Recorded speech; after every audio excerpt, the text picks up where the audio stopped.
ભગવાન દ્વારકાધીશના અપમાન મુદ્દે સ્વામિનારાયણ સંપ્રદાયના સ્વામી સામે વિરોધ સમવાનું નામ નથી લઈ રહ્યો. રાજ્યમાં લંપટ સ્વામી સામે ઠેર ઠેર વિરોધ પ્રદર્શનો થઈ રહ્યા છે. ત્યારે હવે ગીર સોમનાથમાં લંપટ સ્વામીના વિરોધમાં બ્રાહ્મણ સમાજ પણ આવ્યો છે. ગીર સોમનાથમાં બ્રાહ્મણ સમાજે વિરોધ નોંધાવ્યો હતો અને કલેક્ટરને આવેદન આપી લંપટ સ્વામીઓ સામે કડક કાર્યવાહીની માંગ કરી હતી. એટલું જ નહીં, સનાતન ધર્મનું અપમાન સાંખી નહીં લેવામાં આવે તેવી ચીમકી પણ ઉચ્ચારી હતી.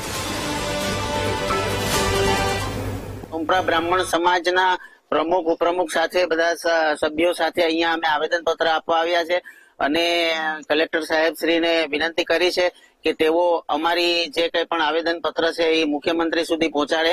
અને અમે તો એવું ઈચ્છે છે કે આમના ઉપર, આવા લંપટ સાધુઓ ઉપર એવો કોઈ કાયદો બનાવો કે દંડાત્મક કાર્યવાહી થવી જોઈએ. કારણ કે આવી રીતે ક્યારે ક્યારે છાસવારે પોતાના વક્તવ્યો દેતા જ રહી છે અને સનાતન ધર્મને કલંકિત કરે છે, તો આ ક્યારેય સાંખી નહીં લેવાય.